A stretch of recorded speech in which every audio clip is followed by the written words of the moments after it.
ভারতীয় গণমাধ্যম বাংলাদেশ সম্পর্কে অপপ্রচারে লিপ্ত বললেন পররাষ্ট্র উপদেষ্টা। বিভ্রান্তি নিয়ে আজ বিদেশি কূটনীতিকদের ব্রিফ করবে সরকার। চুক্তির ২৭ বছরেও শান্তি ফেরেনি পাহাড়ে, উল্টো দীর্ঘ হচ্ছে গুম খুন আর দ্বন্দ্ব সংঘাতের ইতিহাস।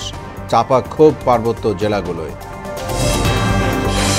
ডেঙ্গু আক্রান্ত হয়ে দেশে আরও ৬ জনের মৃত্যু, হাসপাতালে ভর্তি ৮৮২। সতর্ক হওয়ার পরামর্শ স্বাস্থ্য বিভাগের। এবং দেশে উদ্বেগজনক হারে বাড়ছে এইডস আক্রান্ত রোগী। বেশি ঝুঁকিতে তরুণরা, রোহিঙ্গাদের কারণে সংকট ঘনীভূত হচ্ছে মত গবেষকদের।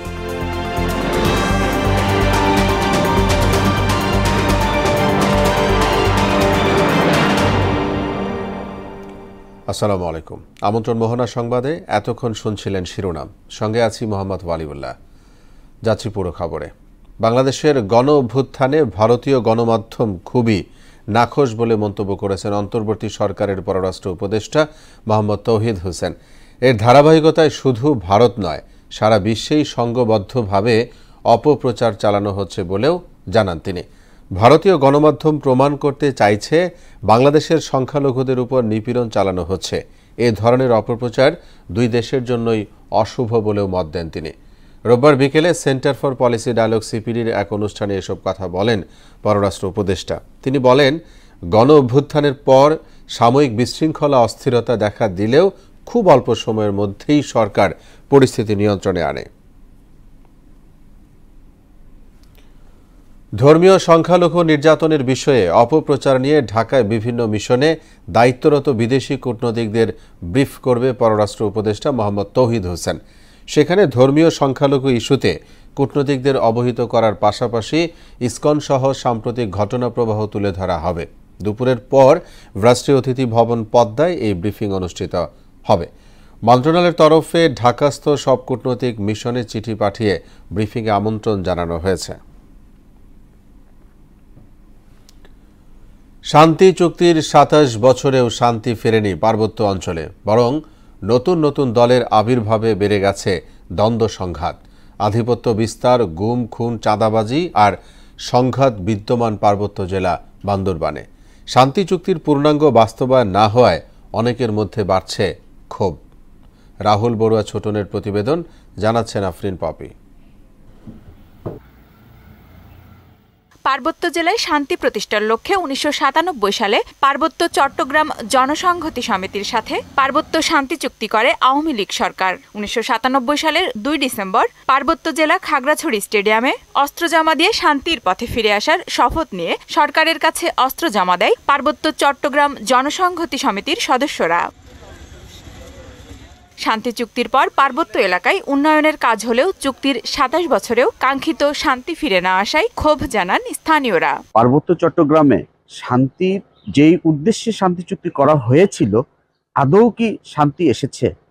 কোনো শান্তি আসেনি। পার্বত্য চুক্তি লক্ষ্য উদ্দেশ্য ছিল শান্তি প্রতিষ্ঠা করা স্থায়ীভাবে, কিন্তু আজকে ২ ডিসেম্বর আসছে ২৭ বছর পূর্তি।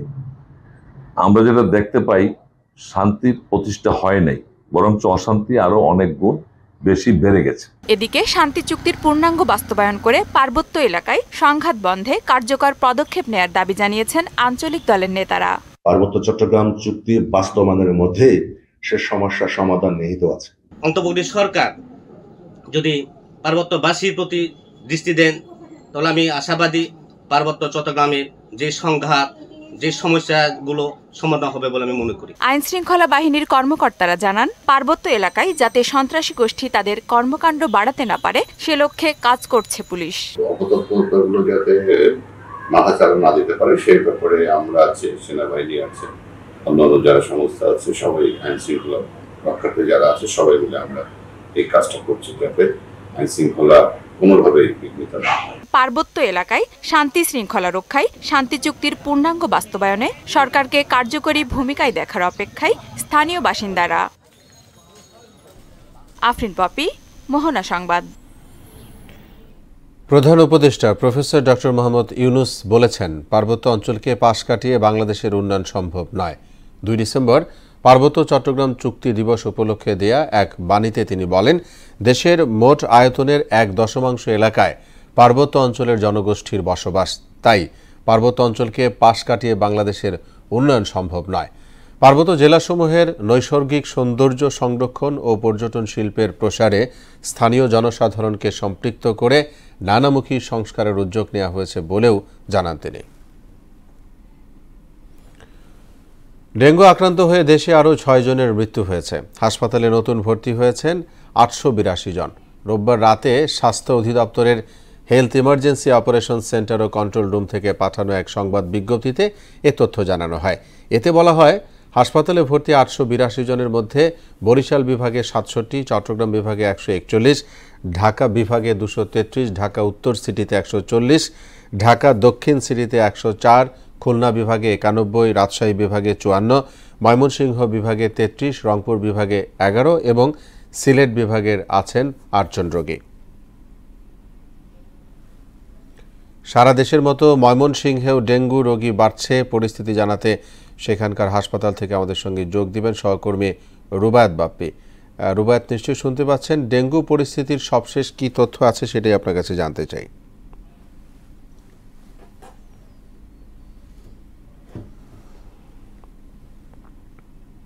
যে প্রকোপ সেটি কিন্তু এখনো কমেনি।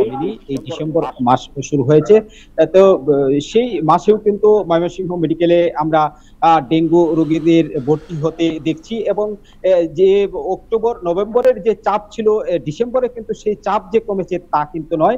আজ কিন্তু ময়মনসিংহ মেডিকেল কলেজ হাসপাতালে কিন্তু 30 জন ডেঙ্গু রোগী চিকিৎসা নিচ্ছেন। তো আমরা হাসপাতাল সূত্রে যে বিষয়টি জানতে পেরেছি যে গত 24 ঘন্টায় কিন্তু ময়মনসিংহ মেডিকেল কলেজ হাসপাতালে আরো 7 জন নতুন ডেঙ্গু রোগী ভর্তি হয়েছেন। এর মধ্যে কিন্তু পুরুষ রয়েছেন 19 জন, 6 জন নারী এবং 5 জন শিশু রয়েছেন। তো আমরা চিকিৎসকদের সাথে কথা বলেছি, তারাও যেটি বলছেন যে এই ডিসেম্বর মাসে যে ডেঙ্গুর প্রকোপ যেটি কম থাকার কথা সেটি কিন্তু কমেনি, বরঞ্চ কিন্তু ডেঙ্গুর রোগী কিন্তু প্রতিদিনই বাড়ছে এবং তারাও কিন্তু এই বিষয়টি নিয়ে উদ্বিগ্ন রয়েছেন। তো আমরা যেটি দেখেছি যে গত নভেম্বর মাসে কিন্তু ময়মনসিংহ মেডিকেল কলেজ হাসপাতালে কিন্তু 486 জন ডেঙ্গু রোগী ভর্তি হয়েছিলেন।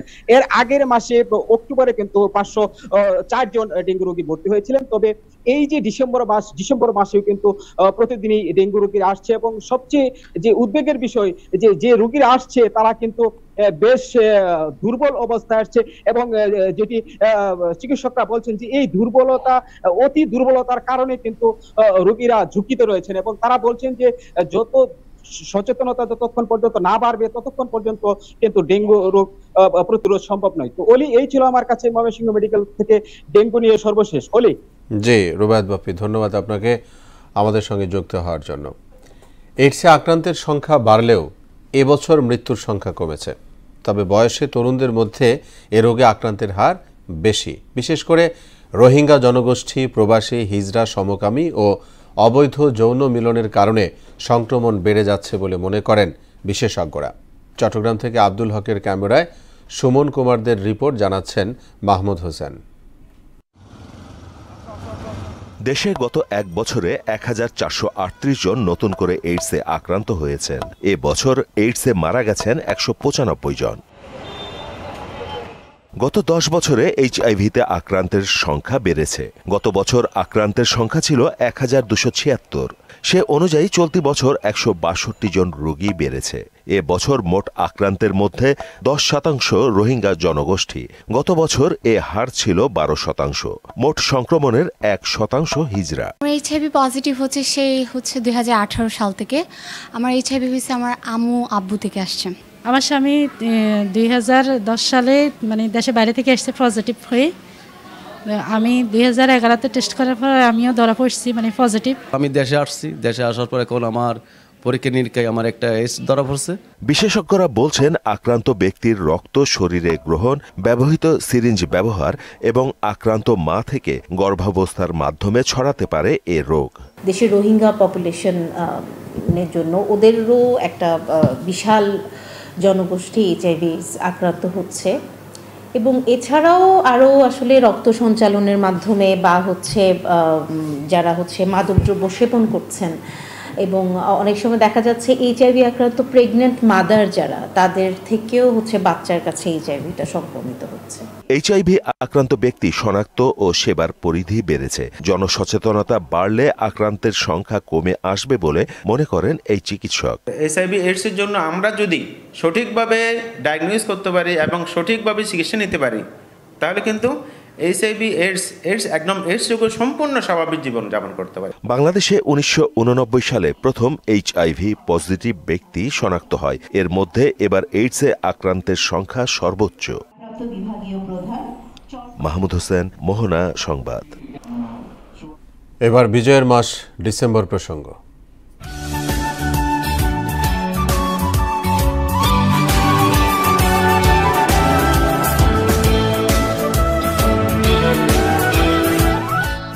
একাত্তরের এই দিনে দেশের বিভিন্ন স্থানে পাক বাহিনী ও তাদের দোসরদের উপর সাঁড়াশি অভিযান চালায় মুক্তিযোদ্ধারা। চতুর্মুখী আক্রমণে নরসিংদীর ঘোড়াশালে মারা যায় ২৭ জন সেনা। চট্টগ্রামের কয়েকটি এলাকায় মুক্তিবাহিনীর তীব্র প্রতিরোধে পিছু হটতে থাকে দখলদার বাহিনী। ডিসেম্বরের কথা জানাচ্ছেন ইশতিয়াক হোসেন। মুক্তিযোদ্ধাদের গেরিলা হামলার পাশাপাশি সম্মুখ সমরেও নাজেহাল হতে থাকে পাকিস্তানি সেনাবাহিনী। তাদের সাঁড়াশি আক্রমণে নাজেহাল পাকিস্তানিরা এগোতে থাকে ঢাকার দিকে। একাত্তরের এই দিনে নরসিংদীর ঘোড়াশালে পাকিস্তানি বাহিনীকে চারদিক থেকে ঘিরে ফেলে মুক্তিবাহিনী। শুরু হয় তুমুল যুদ্ধ। এতে ২৭ পাকিস্তানি সেনা সদস্য মারা যায়। ঘোড়াশালের আকাশে শোভা পায় লাল সবুজ পতাকা। এদিন ব্রাহ্মণবাড়িয়ার আজমপুর রেল স্টেশনের নিয়ন্ত্রণ নেয় মুক্তিবাহিনী। এক পর্যায়ে তাদের উপর পাল্টা হামলা চালায় পাকিস্তানি সেনারা। মুক্তিবাহিনী শক্ত প্রতিরোধ গড়ে তোলায় লেজ গুটিয়ে পালিয়ে যেতে বাধ্য হয় তারা। একই দিন পাকিস্তানি কমান্ডার মোসলেম উদ্দিনের নেতৃত্বে ময়মনসিংহের ভালুকার কাঠালি গ্রামে অগ্নিসংযোগ ও লুটপাটের চেষ্টা করে রাজাকাররা, কিন্তু মুক্তিবাহিনী প্রবল প্রতিরোধ গড়ে তুললে ৩ পাকিস্তানি সেনা ও ২ রাজাকার মারা যায়। একাত্তরের এই দিনে চট্টগ্রামের ফটিকছড়ি, রাউজান, আনোয়ারা থানার অধিকাংশ হানাদার মুক্ত হয়। ইশতিয়াক হোসেন, মোহনা সংবাদ। বিগত সরকার ১৫ বছর ধরে দেশটাকে কারাগারে পরিণত করেছিল বলে মন্তব্য করেছেন জামাতে ইসলামীর আমির ডাক্তার শফিকুর রহমান। লগি বৈশার হিংস্র তাণ্ডবের কাছে দেশ পথ হারিয়েছিল। অনেক লড়াই সংগ্রামের পর হারানো পথ আবার ফিরে এসেছে বলেও জানান তিনি। খুলনা ও ফরিদপুরে আলাদা অনুষ্ঠানে এসব কথা বলেন তিনি। প্রতিনিধিদের সহায়তায় আরও জানাচ্ছেন শারমিন স্বর্ণা। ২০০৬ সালে বাংলাদেশ পথ হারিয়েছিল। অনেক লড়াই সংগ্রামের পর ২০২৪ সালের ৫ আগস্ট ছাত্র আন্দোলনের মাধ্যমে হারানো পথ আবার ফিরে এসেছে বলে মন্তব্য করেছেন জামায়াতে ইসলামী আমির ডাক্তার শফিকুর রহমান। ফরিদপুরে জামায়াত ইসলামের কর্মী সম্মেলনে এমন মন্তব্য করেন তিনি।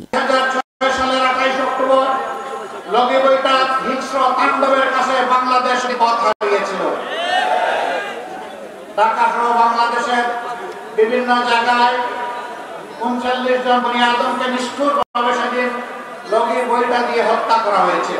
এর আগে খুলনায় স্টান জুট মিলস শ্রমিক ময়দানে জামায়াতে ইসলামী আয়োজিত সমাবেশে শফিকুর রহমান জানান, হত্যা, গুম ও নির্যাতন চালিয়ে বিগত সরকার ১৫ বছর ধরে দেশটাকে কারাগারে পরিণত করেছিল। সেনা অফিসারকে তারা নির্দয়ভাবে হত্যা করেছিল, তাদের পরিবারের সদস্যদেরকে হত্যা করেছিল, লাশগুলা নির্মমভাবে ড্রেনের পানিতে ভাসিয়ে দিয়েছিল, কতিপয় লাশ তারা গুম করে ফেলেছিল। কারা এই নেপথ্যে, এই খুনের নেপথ্যের নায়ক, কারা ষড়যন্ত্রকারী, কারা সিদ্ধান্তকারী, কারা সিদ্ধান্ত বাস্তবায়নকারী, আজও বাংলাদেশের মানুষ তা জানতে পারেননি। এ সময় তিনি আরো বলেন, মর্যাদাশীল বাংলাদেশ চাই, যে দেশ সবাইকে বন্ধু হিসেবে দেখবে। কারণ যারা ক্ষমতায় ছিল তারাই প্রকৃত খুনি ছিল। শারমিন স্বর্ণা, মোহনা সংবাদ। দেশের বাইরের খবর। ফিলিস্তিনের অবরুদ্ধ গাজা ভূখণ্ডে ইসরায়েলি বর্বর হামলায় ২৪ ঘণ্টায় কমপক্ষে আরও ৪৭ ফিলিস্তিনি নিহত ও ১০৮ জন আহত হয়েছে। এতে গত অক্টোবর থেকে এ পর্যন্ত মৃতের সংখ্যা ৪৪,৪২৯ জনে পৌঁছেছে। গাজার একজন শীর্ষ চিকিৎসা কর্মকর্তার দাবি, ইসরায়েলি বাহিনী হামলায় আন্তর্জাতিকভাবে নিষিদ্ধ অস্ত্র ব্যবহার করছে। এছাড়া ত্রাণবাহী জাহাজের উপর ইসরায়েলি বাহিনীর একের পর এক হামলার ফলে জাহাজ চলাচল বন্ধ করে দিচ্ছে। তাই ত্রাণ পৌঁছানোতে বাধার সৃষ্টি হচ্ছে জানিয়েছেন জাতিসংঘের সংস্থা UNRWA। এ পর্যায়ে আমন্ত্রণ জানাচ্ছি সংবাদপত্র পর্যালোচনা ভিত্তিক পত্রিকার চোখে দেশ অনুষ্ঠানে।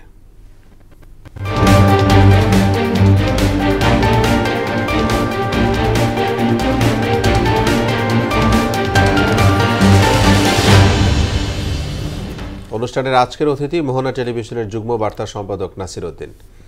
নাসির, স্বাগত আপনাকে স্টুডিওতে।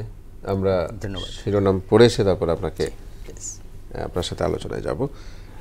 এই মুহূর্তে আমরা জানিয়ে দেব দেশের শীর্ষ দৈনিকগুলোর প্রধান প্রধান শিরোনাম কি রয়েছে। শুরুতে আমার হাতে রয়েছে প্রথম আলো। তারা শিরোনাম করেছে আওয়ামী লীগ আমলে পাচার 28 লাখ কোটি টাকা, শ্বেতপত্র প্রতিবেদন। 21 আগস্টের গ্রেনেড হামলা মামলার আসামিরা খালাস, হাইকোর্টের রায়।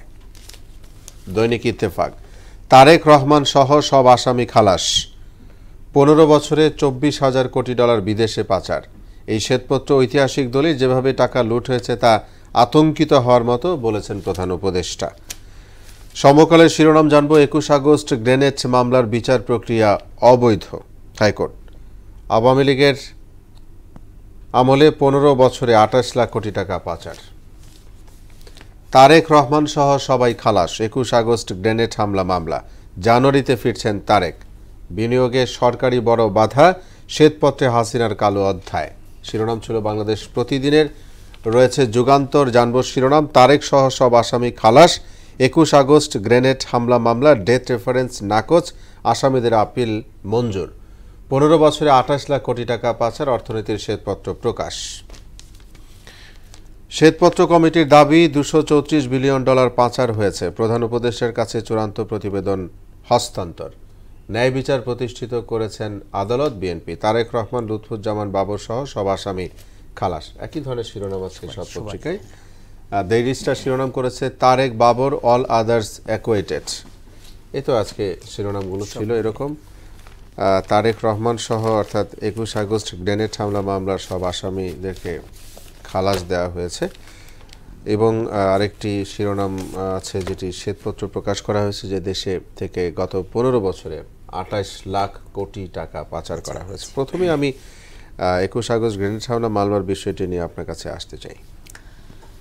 দেখুন, একটি বিষয় আমার কাছে মনে হচ্ছে বিচার বিভাগ আসলে স্বাধীনভাবে কখনোই রায় দেয়নি, কিংবা স্বাধীনতার সাথে বা বিচার বিভাগের এক ধরনের রাজনৈতিক প্রেক্ষাপটের সঙ্গে বিচার বিভাগের রায়গুলো কি পাল্টেছে, সেইভাবে কি হয়েছে? আমি যদি এই 21 আগস্ট গ্রেনেড হামলার যে রায়টা হলো 2018 সালে, এই মামলার যখন রায় ঘোষণা করা হলো, তখন তো তারেক রহমান সহ বেশ কয়েকজনকে বিভিন্ন মেয়াদে কারাদণ্ড দেওয়া হলো। সাবেক স্বরাষ্ট্র প্রতিমন্ত্রী লুৎফুজ্জামান বাবরকে মৃত্যুদণ্ড দেওয়া হলো। সেই রায় এই মুহূর্তে এসে পুরোটাই খালাস হয়ে গেল এবং বলা হলো যে তখন যে 2012 বা 13 সালের দিকে যে চার্জশিট দেওয়া হয়েছিল, সেই চার্জশিটটাই ছিল অবৈধ।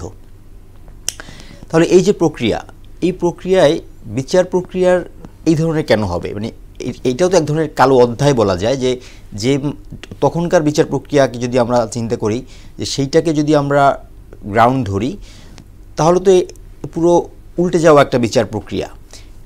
এই বিচার প্রক্রিয়া এখন যেটা হলো, যে তারেক রহমান সহ বা এই সবাই খালাস হয়ে গেল, ঠিক আছে, সেখানেও একটা প্রশ্ন থেকে যায়, তাহলে ওই সময় যে ঘটনাটা ঘটেছিল, যে হামলাটা হয়েছিল 21 আগস্ট, সেখানে কিন্তু হামলা হওয়ার ক্ষেত্রে তো কোনো বিভেদ থাকা উচিত না। হামলা তো হয়েছিল এবং প্রকাশ্য হামলা, এবং বেশ নারকীয় হামলাই বলা যায়।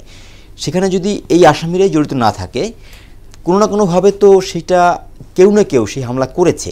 সেই হামলায় যদি বলা হয় যে আওয়ামী লীগ নিজে নিজে জড়িত, সেটাও এক ধরনের প্রেক্ষাপট থাকবে। কেউ কেউ বলছে বিদেশি শক্তির মাধ্যমে এটা করানো হয়েছে, তাও তো করা হয়েছে, ঘটনা তো ঘটেছে, সেটাও কি আদালতের সামনে আনার উচিত ছিল? আমার যেটা মনে হয় যে হ্যাঁ, হামলাটা হয়েছে, এই রায় ঠিক আছে, আমরা এই রায়কে সবাই সাধুবাদ জানাচ্ছে। এই রায় যদি ঠিক থাকে, তাহলে সেই ঘটনাটা কারা ঘটেছিল, বিষয়টা এমন না যে কোনো হামলাই হয়নি, তেমন তো হওয়ার কোনো সুযোগই নাই, সেটা তো নিশ্চিতভাবে হয়েছে। কেউ বিএনপি হয়তো বলছিল যে এটা আওয়ামী লীগ নিজেরা করতে পারে নিজেদের মাঠ ফেভারে নেওয়ার জন্য, সেটা একটা কথা। আবার এখন অনেকে বলছে যে বিদেশি শক্তি এখানে ইনভলভ আছে, সেটাও আদালতের সামনে আনা উচিত। এইটাকে আরও বেশি তদন্ত করা উচিত যে কি ঘটনা সেদিন ঘটেছিল, এটা দেখা উচিত, এটা আমার কাছে মনে হয়। জি, 15 বছরে 28 লাখ কোটি টাকা পাচার, অর্থনীতির শ্বেতপত্র প্রকাশ।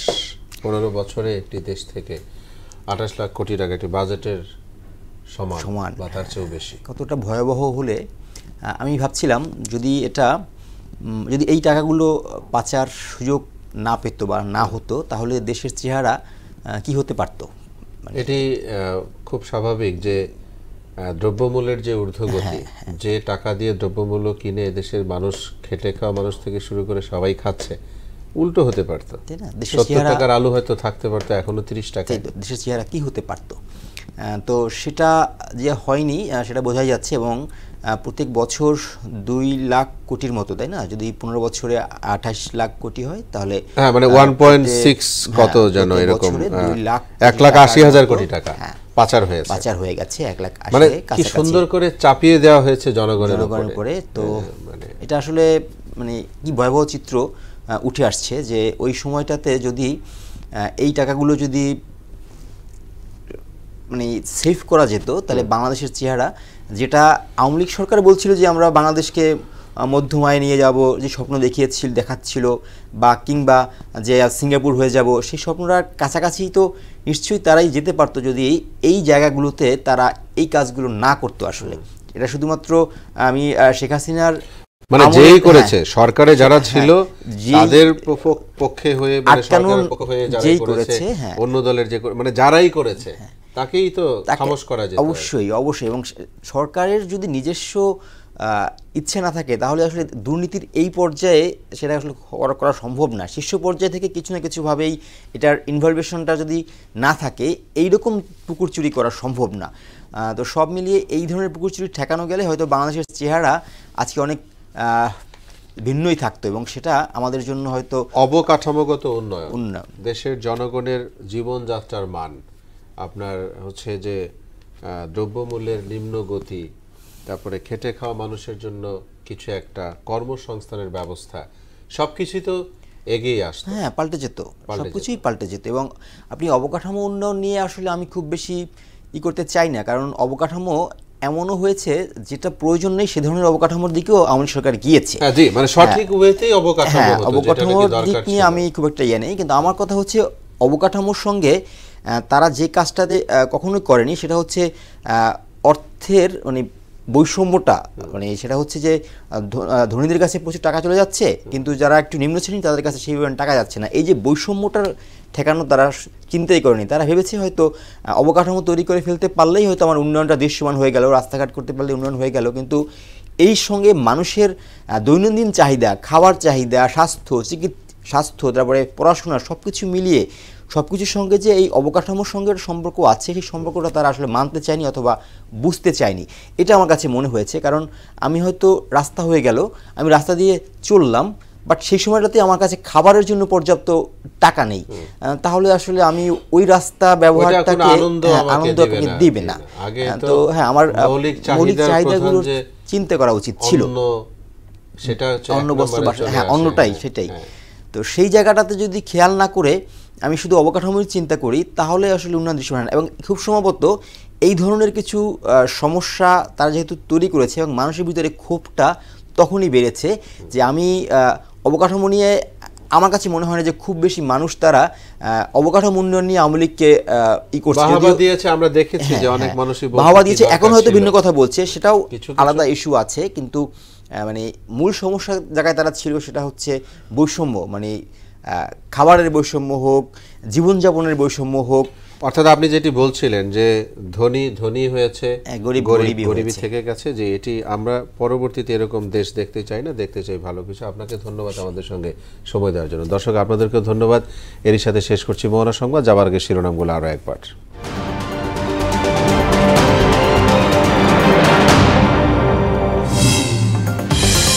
ভারতীয় গণমাধ্যম বাংলাদেশ সম্পর্কে অপপ্রচারে লিপ্ত, বললেন পররাষ্ট্র উপদেষ্টা। বিভ্রান্তি নিয়ে আজ বিদেশি কূটনীতিকদের ব্রিফ করবে সরকার। চুক্তির 27 বছরেও শান্তি ফেরেনি পাহাড়ে, উল্টো দীর্ঘ হচ্ছে গুম খুন আর দ্বন্দ্ব সংঘাতের ইতিহাস। চাপা ক্ষোভ পার্বত্য জেলাগুলোয়। ডেঙ্গু আক্রান্ত হয়ে দেশে আরও 6 জনের মৃত্যু, হাসপাতালে ভর্তি 882। সতর্ক হওয়ার পরামর্শ স্বাস্থ্য বিভাগে। এবং দেশে উদ্বেগজনক হারে বাড়ছে এইডস আক্রান্ত রোগী, বেশি ঝুঁকিতে তরুণরা, রোহিঙ্গাদের কারণে সংকট ঘনীভূত হচ্ছে মত গবেষকদের। সবাইকে আবারও শুভেচ্ছা। পরবর্তী সংবাদ দুপুর 1টায়, এর আগে সংবাদ এক নজরে দেখবেন দুপুর 12টায়। মোহনার সবশেষ খবর জানতে ভিজিট করুন www.mohana.tv। সংবাদ দেখতে পারেন ফেসবুক ও ইউটিউবে। এতক্ষণ সঙ্গে থাকে ধন্যবাদ সবাইকে।